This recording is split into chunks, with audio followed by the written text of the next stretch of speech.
everyone. How's it going? All right. Day 3 is down. Everybody sticking around for Monday? Or are you going to go home? What are you thinking? Yeah, Monday? All right. Wow. Rocking it out. All for it. Sort of subdued, I guess. Yes. All right. Well, thank you very much, everybody, for coming. This is a new thing that we're trying out, which is not so much the Retro Game Roadshow panel that we had last night, and I saw definitely a few of you guys there. Thank you. But more of a video game collecting is becoming, just bigger and bigger and bigger. More people are getting into it, and as that happens, prices are just going up. And how do we do this? Without, while staying in our own budgets, how do we avoid burning out? How do we keep it fun? And so that is why I have called us all here today. You here in this room and the millions watching at home on closed circuit television broadcast. Hello, and please enjoy. Please enjoy this title card that I made. It's gonna go off the screen in a second. I just want to make sure it gets its time. That's from the NES version of Monopoly, used without permission.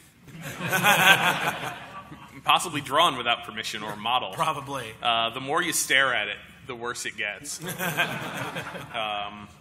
I like how the lid of the trash can is actually an oval. He's holding it sort of straight out, and it's not round, but it would slot neatly over the perspectival trash can.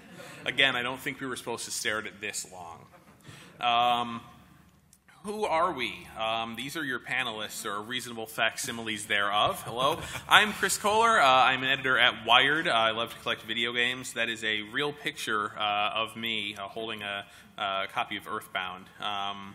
And I'll let these gentlemen introduce themselves. Yeah, hey, everyone. I'm Peter Brown. I'm an editor at GameSpot. I'm a collector. I've got a bunch of GameSpot other people back there. Hello. Yes. I like collecting games, and I don't like spending a lot of money on it. So hopefully I can help give you guys some tips tonight. Yes, very cheap. We met, as you said last night, we knew each other from the internet, but the first time we ever met was at the same flea market trying to buy the same games. Yes, it's been a gradual building up of friendship. If you right, will. Yeah, exactly. Or adversarial, relationship. I'm not sure yet. We'll figure it out. And I'm Mike Micah. I'm head of development for Other Ocean Interactive, and I've been collecting for ages. And I just recently met you, but I've known Chris forever. And I also contribute to a lot of video game preservation and try to acquire collections for museums and whatnot. And man, it's getting tough out there. It's hard out there. I mean, you acquired a lot of your collection when very, very few people were collecting. Yeah, before it was kind of a thing. It was more or less me freaking out about this stuff being lost. And so I went after everything that was not common or would be a one of a kind and just shove it in my basement. And thankfully now there are museums who are freeing up my basement, and it makes it a lot easier. Mm-hmm. So this panel is not about, I've gone to, video game collecting panels, and, sometimes they tend to be about people who are collecting giving you a list of video games that they think that you should buy.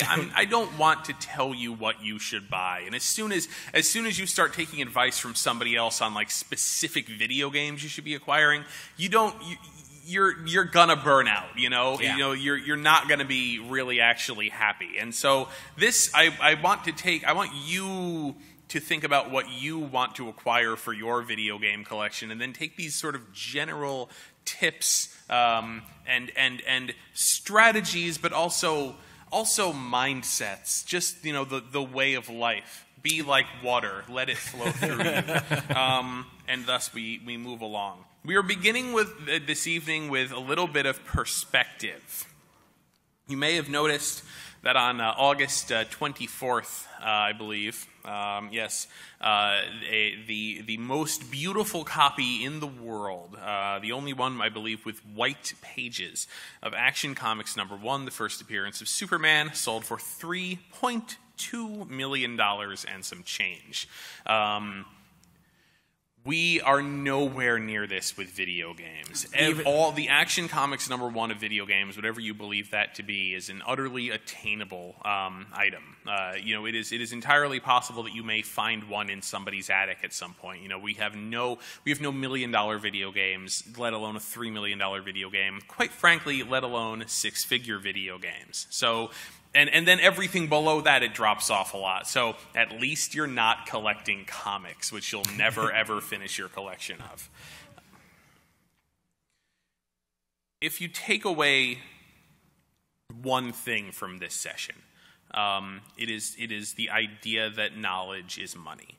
The idea that knowing more will help you save money. This is the one big tip. This is it. Treat this as if you are in a college class about the history and value of video games, and just try to educate yourself every single day. Not just about the things that you like, but about everything. No. So that if you show up at a flea market, so that if you find yourself in front of games that are being offered for sale, that you will know instantly whether or not this is a good deal, whether or not this is just about market price, or whether or not this is a bad deal that you should walk away from.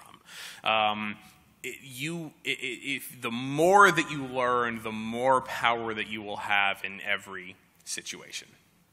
Yeah, it is very important, and part of that is sort of you were talking about, I think earlier, is knowing what you want, because if you go out there and you aren't sure what you want, and you come across something, and then you realize, okay, I didn't realize I wanted this. Yeah. Now I really want to get it. I don't know what it costs. Maybe this is a good price. You kind of let that desire drive you. You let that rare moment take over, which is a bad idea. And that's why a lot of people just pick subgenres of things. Like we were just talking about PC games are like paperbacks. Like nobody kept them. They just got all destroyed. It's hard to find a rare PC game or a full and complete PC game, which makes me want to buy every PC game I ever see that's full and complete, which is not the best thing to do.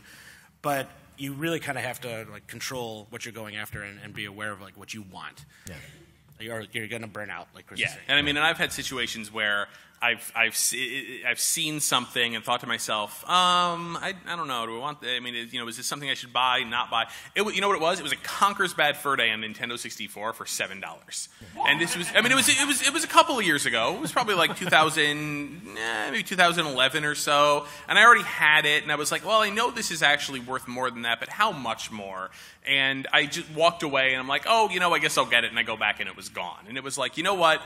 I need to not have that happen. I really need to get to the point where when I see it, I know what to do. My Conker story is kind of going with knowledge is money. It's like I had been collecting games since Atari, and one thing I did know is last run games tend to be the ones you want to grab because that's when everybody's kind of bailing on the system or whatever. Yeah. Not that Conker's was necessarily a last run game, but it was like one of those games. And I was in a Toys R Us, and I saw the stack of Conkers for $5 each. Yeah. I bought every copy, and they were on top of a stack of 20 Pikachu N64s for $10 each. Mm-hmm. Yeah. And so I just loaded my car up with all this stuff because I'm like, this is going to be worth something someday. Mm-hmm. But like, you got to, just knowing that this is a last run thing and that these things are going for that price, like I just knew I had to have them, even though I had no idea what the value was. Right. I mean, that's something that I didn't have in the presentation, but it's like, think a little bit ahead. Like, I'm actually buying a lot of PlayStation 2 right now. Yeah. Yep. If I see a game that's like, oh, that's a really cool game, or, it's by a smaller publisher, or it's something somebody might want to play later and maybe they didn't make a whole lot of them. PlayStation 2 games right now, or original Xbox games, or even GameCube games, your local record store might still be taking those in from people because, remember, they can't sell them to GameStop anymore. GameStop doesn't take them. They have piles of them. They don't want them. They want to get rid of them. They want some money, but they'll take any offer. So they'll bring them down to a local record store that sells these games, sell them all for like $0.25 each, and then the record store will turn around, not look them up, and price them all at a couple of dollars each and sell them. People aren't...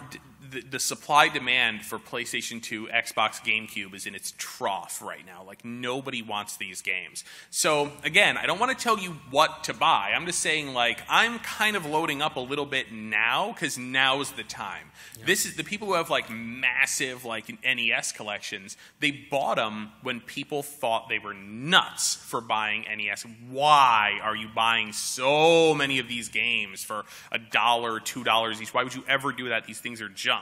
They're the ones who are sitting on this many little Samsons right now. Yeah, my favorite example is the Virtual Boy. So when that came out, it had a lot of hype behind it. people got excited, and then they realized, like, wait a minute, I don't really want to use this day to day.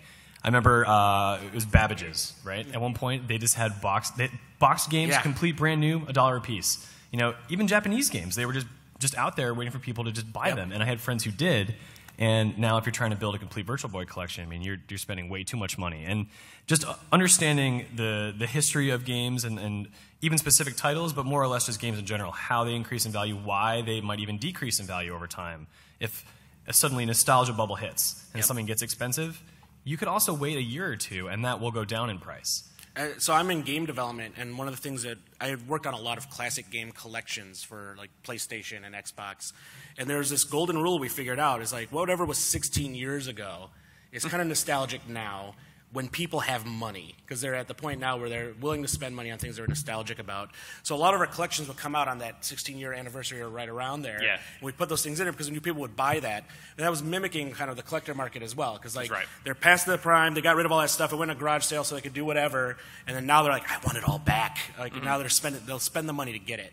Right. And so when that cycle, the thing that came out when you were 13 is the thing that you get super attached to about like, oh, this was the best, Final Fantasy 6 or Final Fantasy 3 on the Super Nintendo. Like, I feel like that was the pinnacle of all role-playing games. It's not a coincidence that it came out when I was like 14 years old. And those guys have jobs and they're making a lot of money and they're willing to spend it. Yeah, you turn 30 16 years later. Yep. Yeah.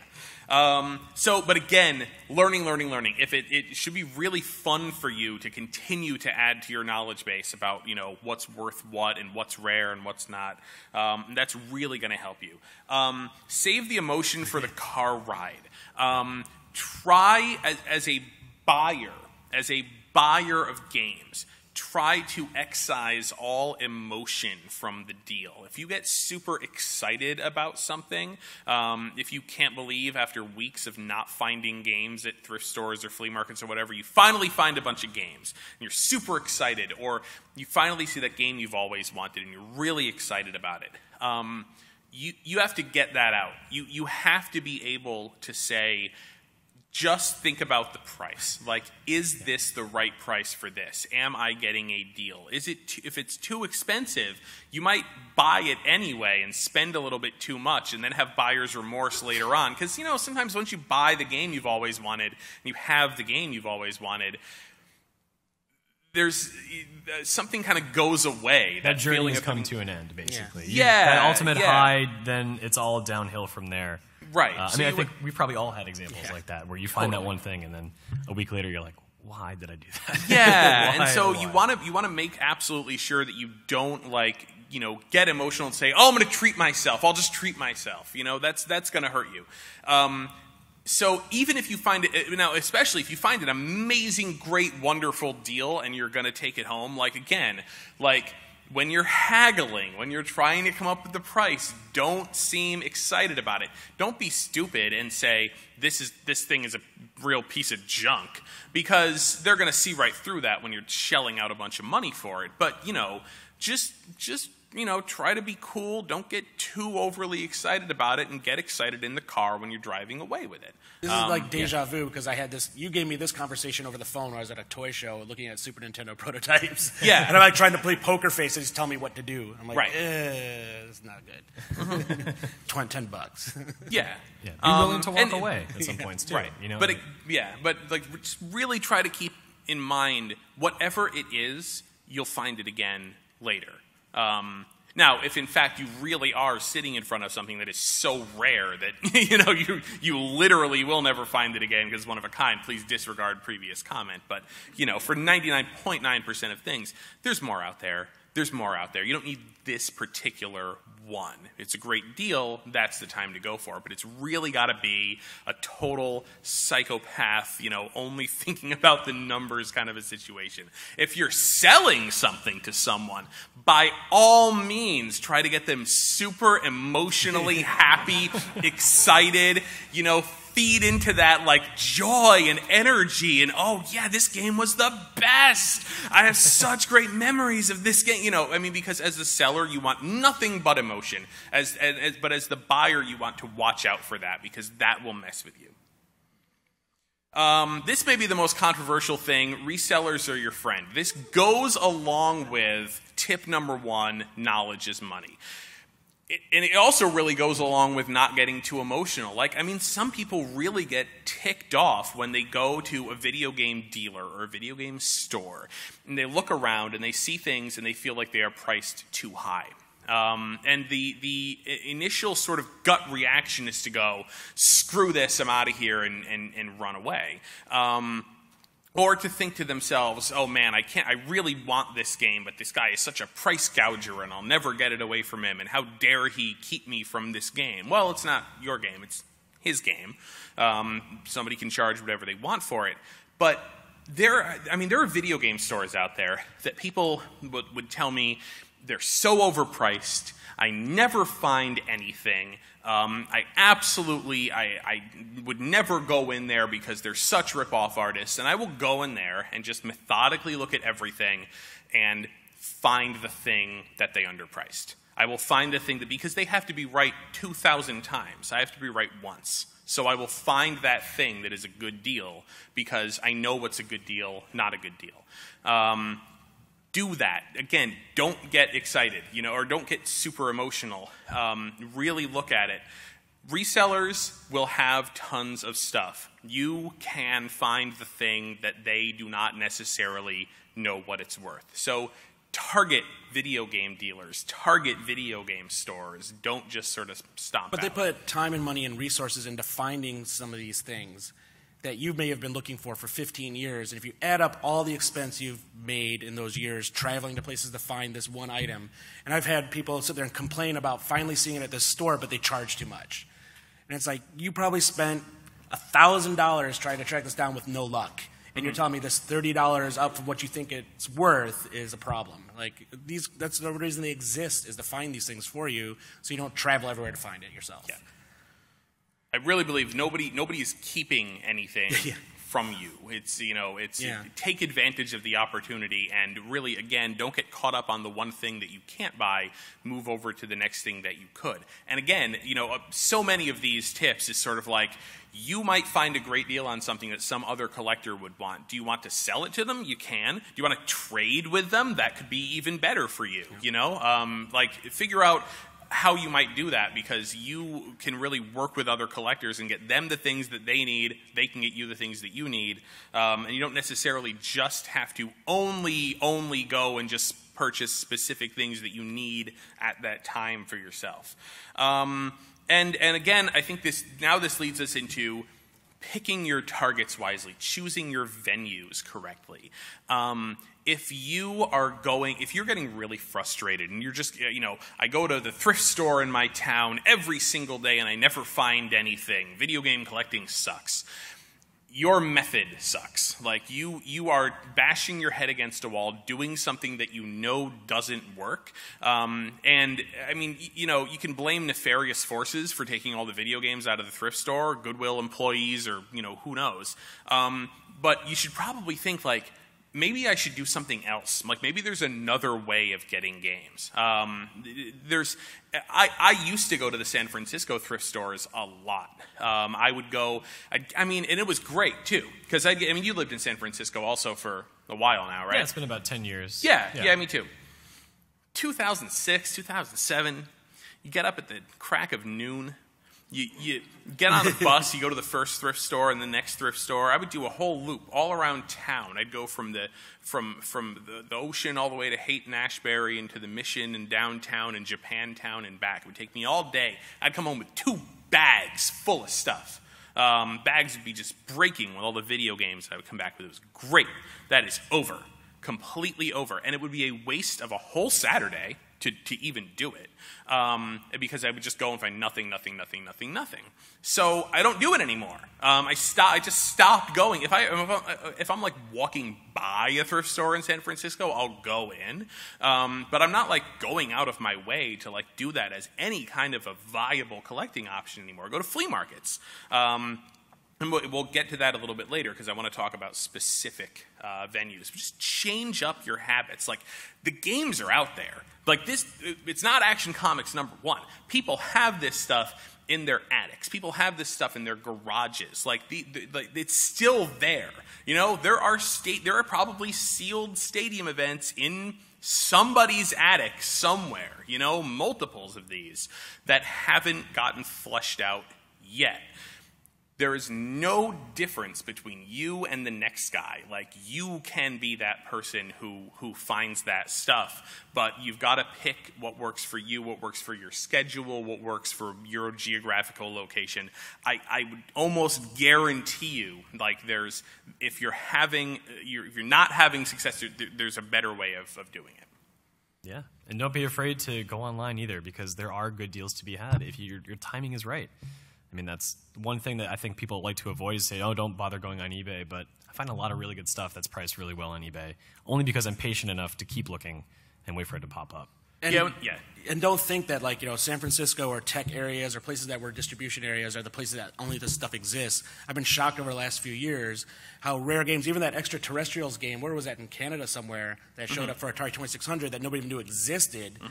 Like, these things are just anywhere. There's prototypes in people's attic in Florida. There's all this weird stuff out there that is not just tied to any geographical location. Because I often get people saying, oh, you're so lucky you live in the Bay Area because you can find this stuff. And it's like, no, it's like the worst time to be in the Bay Area. But there are people in the Bay Area, like I go on like NintendoAge.com, and there's some people who are in the Bay Area who are just mad as hell, and they're not going to take it anymore. I live in reseller territory, and I never find anything ever. And it's like, I live in the same place you do. I come home with stuff every week. It's because I'm trying to do it the right way. So let's talk about some specific kind of stuff. And by the way, once we kind of get through this, we will open it up to Q&A. There's microphones here and there, and just, it doesn't have to be about what we cover, just any question about, you know, video game collecting in general, we're happy to address. Do not look at a yard sale as the actual stuff in the yard. That is what you are least concerned with. A yard sale is an opportunity. Someone has turned their home into a pop-up store, and everything is on the table. You can't just go. Actually, if you really wanted to, I guess you could go door to door. Like, I mean, that's a thing that people did. Like, record collectors used to do that. Record collectors would go. The guys who collected like 78 records, they would go down south, like where a lot of these things were manufactured, and they would put ads in the newspapers saying they were buying old 78s, and even they would go door to door. If you really want to do that, I mean, try, but. I'd rather just go to yard sales, and that is people actually opening up their homes saying, please come buy stuff from me. So you ask them, and every single time you go to a yard sale, you say, hey, do you have any old video games? Now, this is really important. Because I'm like, literally anything that you plug it into your TV and control it. Literally anything. So somebody, again, I was just reading a story that somebody went to a yard sale. This is here in the Seattle area. I kid you not. She went to a yard sale, and it was an elderly couple. And against all of the man and old lady, do you have any old video games? And it turns out they were super into Warcraft. They still played Warcraft together, and they sold her a sealed Zelda 2 for $5. So do not be prejudiced. Anybody can have the video games. Grandma probably does have the video games because she probably had grandkids who left their old video games at her house. You know, when they had to come visit Grandma, they'd put like the Nintendo there. Maybe it's still there. Maybe she'll sell it to you. So yeah, always ask. Always remember to use the right words. Get super specific. And actually this phrase, Nintendo Atari, for some reason that is the magic phrase. Like that does it. And also, I mean, it's really, this, from the flip side, like there's a lot of friends of mine who've been burned by this, but you always hear the story, like I was at college and my parents sold all my games in a yard sale. And I told them never to do that, but they did it because somebody asked and they wanted to get it out of the house. And everybody's probably heard that story. Like, my parents sold my stuff. You know, like that. This is the situation right here. It's because it's sitting in the room, and Chris Kohler walked up and said, do you have any old video games, Atari or Nintendo? Yep. No shame. How bad do you want it? Huh? Here's my main point of advice for flea markets, which is wake the F up. If any children are watching, F stands for fun. Wake the fun up and get your butt to the flea market. You mean funnel cake? I used to like go to the flea markets and been like, okay, yeah, I guess I'll get up on this is a Sunday morning. Who wants to get up on a Sunday?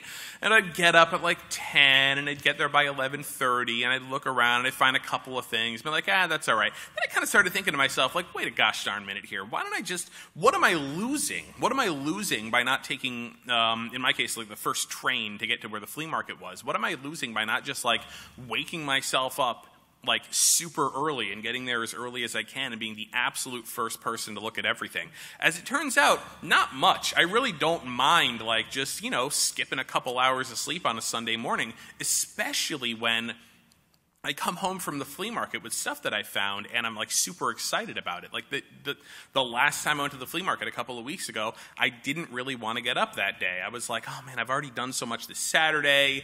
I'm going to bed at like midnight. I'm about to set my alarm on a freaking Sunday for like 6:30. And I'm like, maybe I'm just not going to do this. Maybe I'll sleep in. But then I really thought, I'm like, who are you? Set the alarm. And I set the alarm, and I go to the flea market, and I get one of the things that I've actually been searching for. Somebody had a first print, very first run edition of Leisure Suit Larry and the Land of the Lounge Lizards, like the first one on IBM. Both the discs. The napkin, the cocktail napkin from Lefty's Lounge, was still in the box. And again, had I not gotten up early and gone to the flea market, I wouldn't have had that. And so, yeah, I felt great about getting up early. Go super early, walk around the flea market super fast. Like, don't get distracted by other things. My weakness is like old toys. I start looking at 80s toys, and I have to snap myself out of it and like keep moving, because it's a race. It is a race. Yeah. Like, it's you, and there's definitely a couple other people there who are there as early as you. They're motoring around that flea market looking for stuff. So just like, get good, walk fast. Don't go with. I don't think there's another person you could really go with. If they're not a video game collector, they're going to saunter through the flea market, and you're going to feel kind of bad and like go slow with them. If they are a video game collector, you're just going to get in fights. So I go alone. I'm a lone wolf. And then you have to circle again, because people are still putting stuff out, and you are going to miss stuff. And then the corollary to this is, don't psych yourself out by saying, oh, I guess I could go to the flea market, but it's super late. Like, just, go anyway and see what happens. Don't convince yourself there's not going to be anything just because you didn't get there early. But seriously, go as early as you can. Yeah, I learn this lesson every single week because we go to the same flea market every week pretty much, and it's tiny. And so small. All the game collectors know each other, and I walk around and I see what I've missed. I see you with an NES and like 10 games. I see the guy that I normally buy games from with a push cart filled with games that I'm going to buy from him 10 minutes later. And so, I mean, yeah, go early, but going late is good also, because people take a while to unpack. There was a guy the other day who had a box of games. He had a friend who had bought out a private storage locker that was not paid for. He didn't know it was in the back of that truck. There were probably 60 boxes in there that could have had way more games. And because I got there really early, I would have had to wait like 4 more hours for him to get through all that. Right. So there was an opportunity to maybe say, okay, if it's not working for you, if you can't get there early enough, try the flip side. Go late. Yeah. Go early to everything. Get the, if your local Comic-Con has early bird tickets, get the early bird tickets. Like that's the time. I mean, it's just there's no reason not to. If you can, if it's between like sleeping and buying video games, obviously buying video games. Find a good retro video game store. What is a good retro video game store? People decide that the bad retro video game store is if they go in and they see a copy of like Super Mario World cartridge only and it's priced at $40. Again, they look at that and they go, F this, fun this, I'm out of here. And that may or may not be true. Maybe those people are super rip-off artists and they paid 1 penny for that Mario World. There are a lot of stores like that like when somebody comes in with stuff that they want to resell, their imperative is to get it away from them for pennies. that is not necessarily a store that's going to like be a big help to you, but it could be a big help if they actually, if that Mario World is $40, but they paid somebody $20 for it, and they're just paying that because that's the only way that they can get it in stock. Because it's really important for retro gaming stores to, like, when somebody walks in and says, "Hey, I want a Super Nintendo and Super Mario World," they have to be able to like sell that to them, because that's how they start off a new relationship with a customer that's going to come back and keep buying games. So it's really important to have that kind of stuff in stock, and that's kind of why you see like a lot of really common stuff like at high-ish prices, because they don't want another seller to come in and clean them out of everything and take it to their store, which can really happen when there's a lot of competition. If you can get good trade-in prices for stuff, that can be another way to save money. You might find tons of common games at the flea markets, but not, Earthbound. But you might be able to trade up for that Earthbound by giving them a lot of stuff that they can sell for, $30, $30, $30, $30. And they didn't pay $150, $160 for that Earthbound. So like they might, even be willing to give you a better deal. So I mean, that's something else that you can really consider doing, is like using that retro game store as a resource. Yeah, use it as a springboard. I mean, get to know these people. Don't always focus on the big ticket items. Look for the things that aren't in demand. Build up a relationship with these people.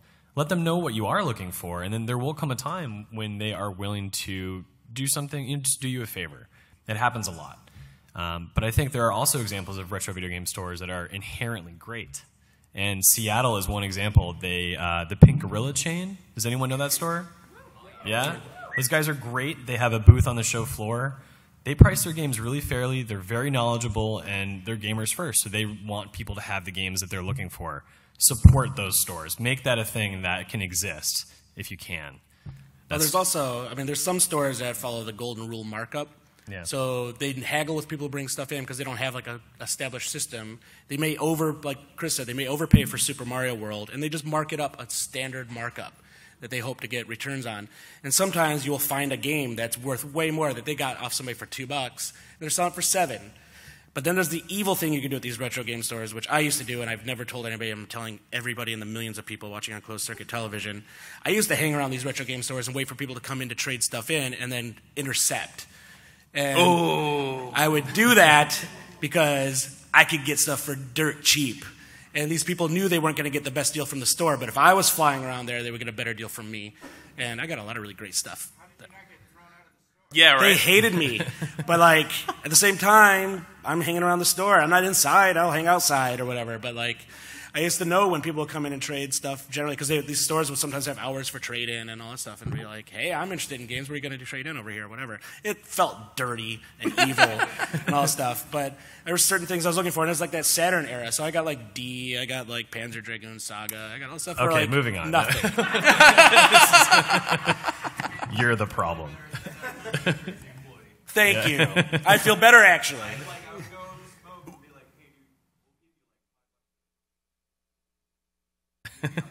Yeah, the cash worked. It's like that we're all going to one-up ourselves. We're like, it's the worst thing you ever did. I punched a baby.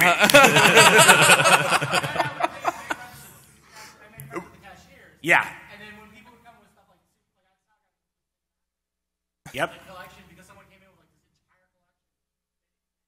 like this entire collection, That- paid $10, paid like $50. That's a great point. Like, actually, get to know some of these people, because some stuff they won't take in because they know they can't resell it, but maybe because it's not their market or whatever. I remember a computer store owner would often get video game people coming in, and he knew me, so he just called me up like, here's a Coleco Atom complete with all the stuff. You want it? Like, they're going to trading it in. I'm like, tell them $20, and they're like, oh, they take it. Like, I'll get it right now for you. And I would go over there and pick this stuff up all the time because that wasn't their market anyways. So think about those offshoot stores, which you're going to talk more about, I think, later. Yeah. The people from another castle, another fine Seattle area store sitting here also too, and they're very good store. What's your address? I'm going to hang outside. And just I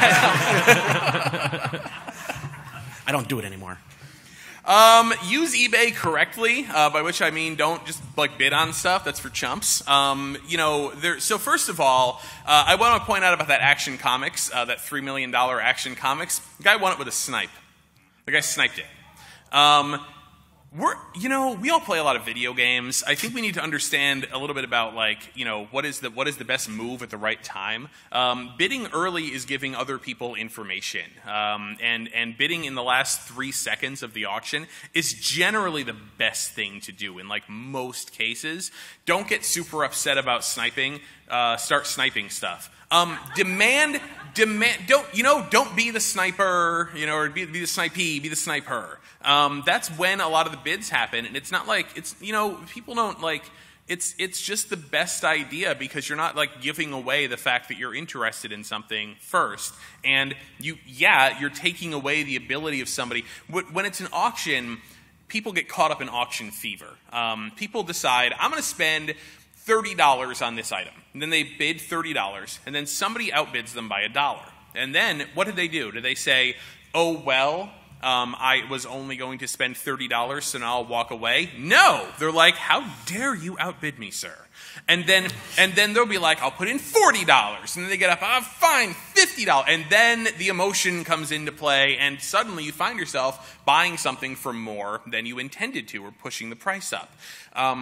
If you are bidding in the last 3 seconds of an auction, which you can either do manually or just have a sniping service that does it for you, where you find the item that you want, you plug in the URL, you set snipe this amount, then you forget it. Then you actually just forget about it, and it will always put the bid in, and sometimes you lose, sometimes you win, and then if you win, you're like, oh, okay, great, because you made the decision when you were not under any sort of emotional duress whatsoever. You picked out your price, that's your price, and then you forget it, and then that is the price that gets bid. Nobody has the opportunity to go, oh, that jerk, I'm going to outbid him one more time. And so that's why it works. Demand for auctions is lower than demand for buy it nows. The reason why you see buy it now games selling for higher prices than auctions, some people look at that and they go, well, obviously, the auction, the price that it ends at for the auction, that's the real price, but the buy it now price is artificially inflated. What's happening is people would rather just go onto eBay, go, oh, I can buy this right now, click done, then have to look at an auction, make all kinds of decisions about how much do I want to bid, and do I want to be there to bid on the final day, and like monitor it and think about it, and it's too hard. Like there's a certain percentage of people that just sort of like fall away and don't want to deal with auctions. So auctions are great. Auctions are basically what you should do, but again, you've got to do it in a non-emotional kind of way. I just remember watching a copy of Metal Warriors escalate to $2,500 because it was that tit-for-tat bidding that was going on, and people started getting really heated about it, and became a battle, and it exceeded the value of the game to the point that I think by the end of it, the person who bought it was just kind of like, what have I done? Like, there goes... Tell me this was complete. It was complete. Okay, good. It's worth a lot, but it was not... Well, yeah, no, it's not worth that much at all. No. No. There are occasional buy it nows though that do work out, I have to say. Oh, sure. It's something that I don't. It's not a rule that I use buy it now, but at the same time, if you, again, knowledge is power. If you know how much a game is worth and you spot a buy it now, maybe you search for it by misspelling the name of the game too, and you see something that's priced too low, buy it. Just do it. Mm-hmm. Yeah. I've had occasional success, not a lot of success, but when I see an auction and I look at this and I say, okay, somebody just listed something valuable and they don't know like what the actual price of it is, but it's an auction and there's 0 bids, I'll write to the seller and say, now again, I don't, we're going to get to this, it's on the slide, but I don't ask to do a side deal or anything like that. I just say, hey, would you consider adding a buy it now option to this item? And every now and again, somebody's like, oh, okay, yeah, I can put that in as an option. And so then you, as the person who requested it, they just told you, yeah, I'm going to do it. So you go to the auction, you F5 until the buy it now appears, and you see what the buy it now is. Sometimes they'll even go back to you and say, well, what do you want to pay for it? And now you're haggling. It's you and the seller and nobody else, basically. So you're putting yourself in that kind of an advantageous situation. So it's really tough to do this because you've got to see something come up immediately before somebody else places a bid. As soon as somebody places a bid on something, it's a lot harder both in terms of how the auctions are set up, and it's more difficult psychologically for a seller to cancel someone's bid. That's the don't be a dick part of the slide. If there's a bid on something, I don't ask somebody to cancel their bids. They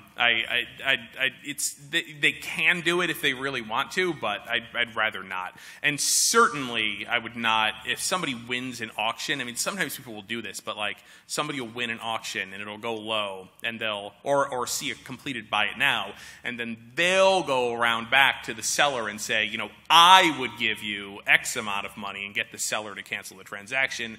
That's just dickish behavior. But asking a seller to just add a buy it now to an item, really, I mean, it's not, there's nothing really wrong with that. And you know, every now and again somebody will do it.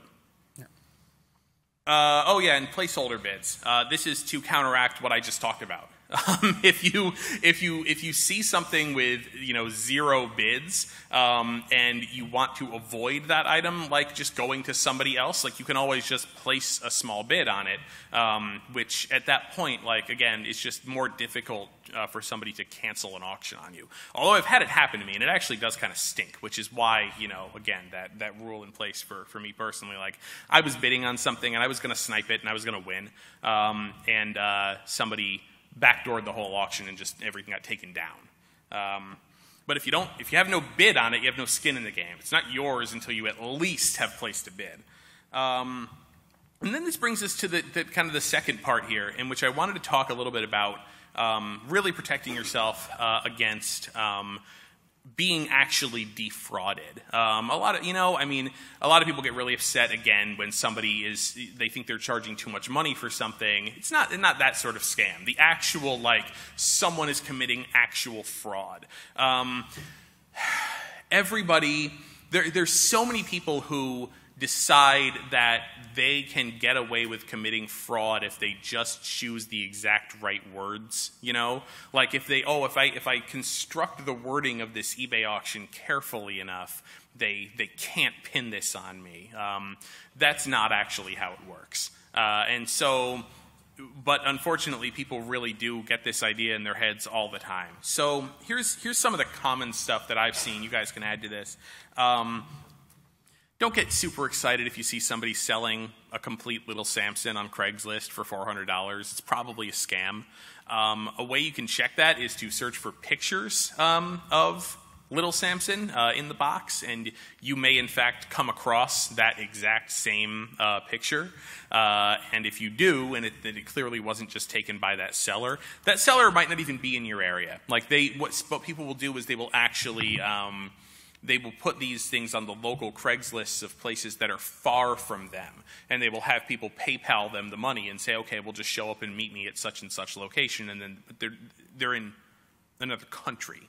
Are you talking about a Little Samson that went up a few weeks ago on our Craigslist? Little Samson goes up every few weeks on various Craigslists around the country, and it's the same one, and people keep falling for it. So there was a guy who had one listed in Southern California. I did the Google image search using his photos. Yeah. Did not find an image. So I engaged him in a conversation over this. Yeah. And I said, okay, well, look, I want to see some other photos. Can you give me any sort of personal evidence that shows this is yours? Like, write the date on a thing. And his response was like, oh, well, my phone is broken, so I can't do it. Mm-hmm. I'm like, you're trying to sell something for multiple hundreds of dollars. Yeah. You don't have a friend who has a camera. Come on. Yeah. I mean, the things you're saying do apply, but even then you have to be even more careful because there are times where people will be able to skirt around that or try. So again, anybody who's, if they know it's worth money, then they really should know like how much money it's worth. I mean, again, if it's right in front of you and they're asking for, a lot less than retail, well, it is right in front of you. In that case, it is actually, you may want to invest a few dollars into getting Nintendo security bit screwdrivers. There's different screwdrivers that open up NES games, SNES games, Genesis, but mostly it's Nintendo, Super Nintendo that you have to worry about at this point. They're really cheap. You can buy them on eBay, and you can verify for yourself. And again, going all the way back to Knowledge is Power, there is a site. This is the URL. It's a weird URL, but if you just search for Boot God, one word, you'll find it. This is just an informational site about all NES games, basically. And the guy just like documents every piece of data about them, including pictures of the front, pictures of the back, back and pictures of the board. And the board is that like people will create fake boards of stadium events, Little Samson, even like like Chippendale Rescue Rangers 2, which is like $100. They'll make a fake board of it. People are making like seriously good reproduction labels, and they're printing on those labels reproduction label, but people will either obscure that in the photograph, or they'll scratch it off, or they'll sell the game with no label. And say, oh yeah, it just doesn't have a label. No, it's a fake board inside. And so if people put up resistance to you asking for either, in the case of if you don't know if they have it or not, their name and the date on a piece of paper, if people put up resistance to like opening the cartridge and taking pictures of the board, like the more resistance they put up, the more likely it is that you may be getting taken for a ride. And this photo thing applies to treasure hunting too, because like there's the baited photos, and a lot of people will go in there and they'll type in Nintendo wrong, thinking they're going to find lots that people aren't finding because they're typing Nintendo correctly. And oh my God, here's this lot of Nintendo games, and look, there's this game. Or I've seen a lot of Atari games where Chase the Chuck Wagon's in the lot, but they don't know what's in this thing. Just buy it for whatever, $100 or whatever it is.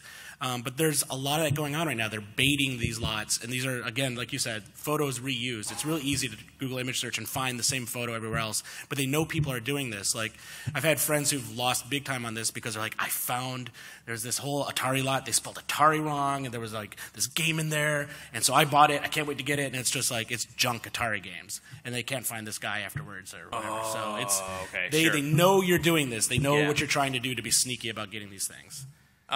Something else I should mention, I forgot to say this when we were talking about flea markets. Bring twice as much money as you're comfortable spending. Like, figure out like what you want to actually spend, and then bring that plus another 100% more. Because you never want to be that guy who you actually find like an incredible deal, but you don't have enough cash in your pocket for it, and you go to the ATM and you come back and somebody's already got it. I bring twice as much money as I really feel like spending at all. I usually spend like a quarter of what's in my wallet, if that, because like every now and again, and it's happened like twice in a period of years, it's like, okay, I'm ready to empty my wallet because like now I've found this extraordinary deal and I'm going to get it now and not let anybody have the chance to do it later. But again, you've got to be super disciplined, and you've got to like not like just because you have money in your wallet makes you want to spend it. You got to make sure you don't actually do that. Don't send PayPal gift payments to anyone for any reason ever, unless you're like friends, because anytime any seller asks you, oh, please use gift payment because insert reason here, it is a scam. And I mean, either it's a scam or, maybe they're just trying to avoid the PayPal fees. But like, if they ask you to do it, go back and say, no, I don't do that, but I will send you the money as goods, so you'll get dinged for the fee, but I'll throw in an extra $5 so to counteract the fee that you're getting hit with. Then if they say no, they are definitely trying to scam you. And then also remember, like, you have a limited window to do PayPal disputes and eBay disputes, and remember to like do that. I haven't done that sometimes, and if you're the seller, don't try not to nickel and dime people on like shipping and stuff like that. Like, always pay for the delivery confirmation, always pay for the tracking, and pay for the right amount of insurance, and write on the form if it's going internationally. Like just pay the extra little bit of money, because it's going to protect you in the long run. You don't want to save $3 by going on the next class shipping down and lose all the money for the whole thing because they fraudulently claim that they lost your item. And at this point, we would like to open it up for questions. So anybody who wants to ask, so there's a microphone. So just go ahead, stand up, get in line at the microphone, and ask away. Let's we'll keep it to this one probably, right? Yeah. So I have a question. Yes. So obviously, I know the trick where buy it when the console is now going dead, like when you're saying you're buying PlayStation 2 games, because that's how I built a beautiful NES collection, buying NES when everyone thought it wasn't vintage. Yeah, good idea. Back in the 90s. So, back in the early 2000s. Are the old games now starting to lose their value, too? For example, the Atari 2600, yeah, that was hot in the 90s. That was like what was all the collectors were looking for. My age group's now in its 40s. Yeah. Are those now starting to lose their value? Yes and no.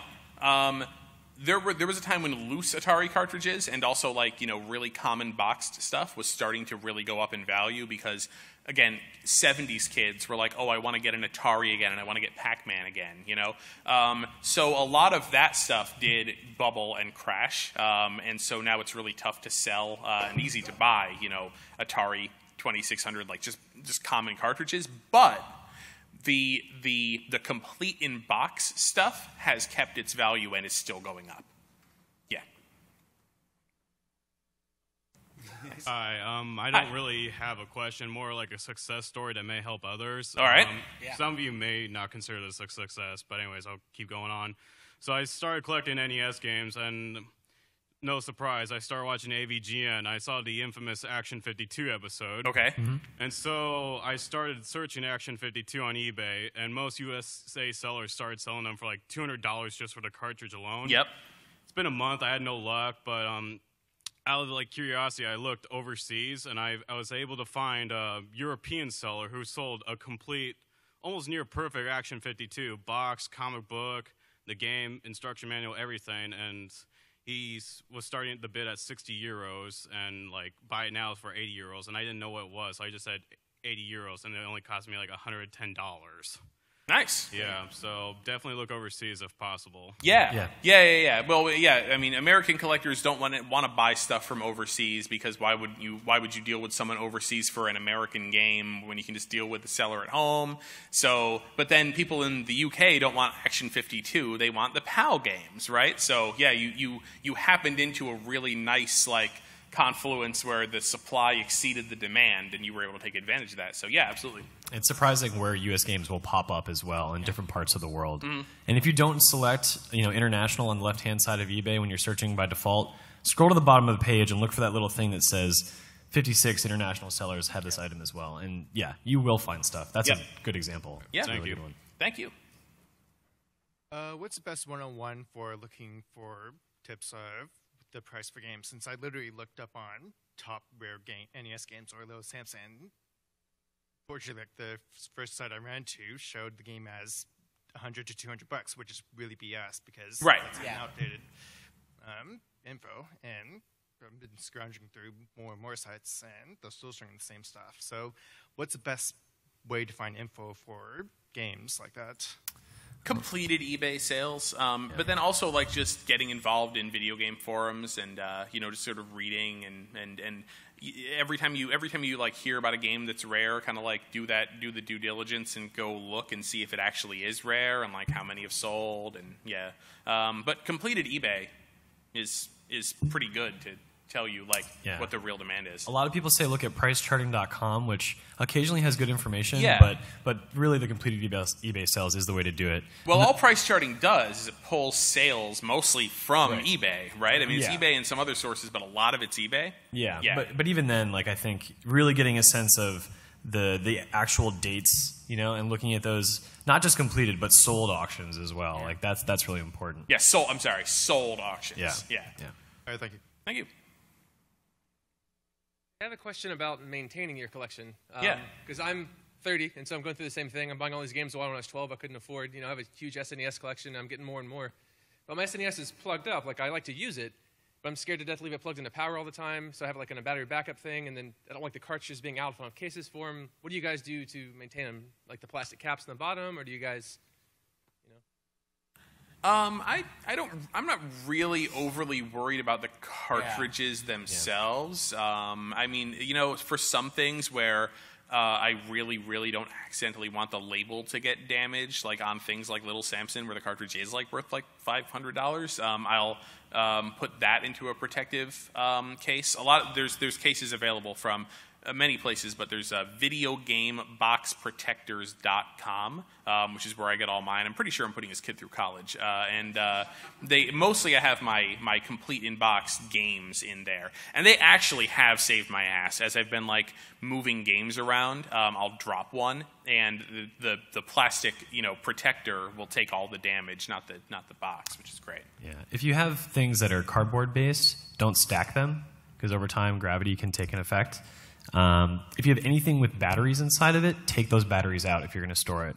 Yeah. Far too often, you can open a compartment and just see corroded electrolytes outside of those. That's pretty important. And keep it out of sunlight as well.